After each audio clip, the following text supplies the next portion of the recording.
3 December माज़ूरनि जो आलमी ॾींहुं मल्हायो वेंदो आहे। 1992 में अक़वाम मुत्तहिदा पारां माज़ूरनि जो आलमी ॾींहुं मल्हाइण जो ऐलान कयो वियो।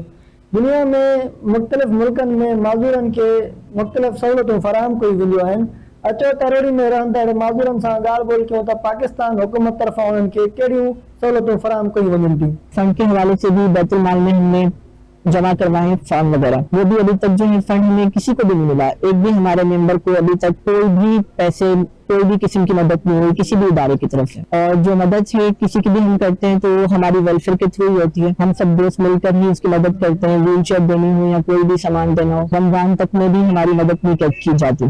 बस यही अपील है कि हमारी वेलफेयर की मदद की जाए। हम आते भी हैं, किसी दफ्तर भी जाते हैं तो वहां पर में कहते हैं कि हाँ मदद की जाएगी, आपकी पर मदद होती नहीं है बिल्कुल भी।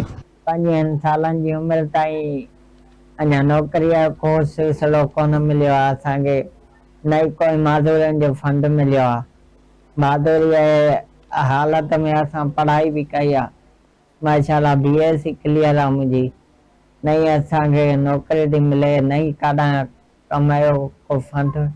पोइ महिरबानी करे हुकूमत खे इहा इल्तिजा आहे त माना असांखे थोरो तवजो करे। हुकूमत पाकिस्तान ऐं हुकूमत सिंध सां बि अपील कंदुमि त जेके माज़ूर अफ़राद जा बुनियादी हुकूक आहिनि उहे असांखे ॾिना वञनि। जीअं रोज़गार आहे ऐं तालीम आहे, प्राइमरी खां वठी करे यूनिवर्सिटी ताईं फ्री हुजणु खपे ऐं सिहत जी सहूलियात मुहैया कई वञे ऐं सफ़र करण लाइ जेको किरायो हूंदो आहे हाफ़ उहो बि ॾिनो वञे ऐं मुख़्तलिफ़ जेके माज़ूर अफ़राद हुकूक आहिनि उहे ॾिना वञनि असां।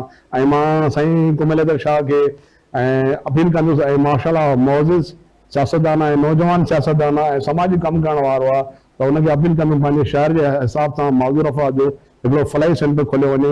असां सां ताउन करे असांखे जॻह ॾे, असां हुन में फलाई सेंटर खोलींदासीं माज़ूर अफ़राद जो। हुन में असां माज़ूर भेणनि खे ब्यूटिशियन जो कमु सेखारींदासीं ऐं कारपेंटरनि जो कमु सेखारींदासीं ऐं एसिन फिटिंग जो कमु सेखारींदासीं ऐं जेको बि माज़ूर भेण ॿाहिरि व्हीलचेयर यूज़र आहे उहो वेही करे ताकी पंहिंजो रोज़गार करे ऐं पंहिंजी फैमिली खे सपोर्ट करे सघे।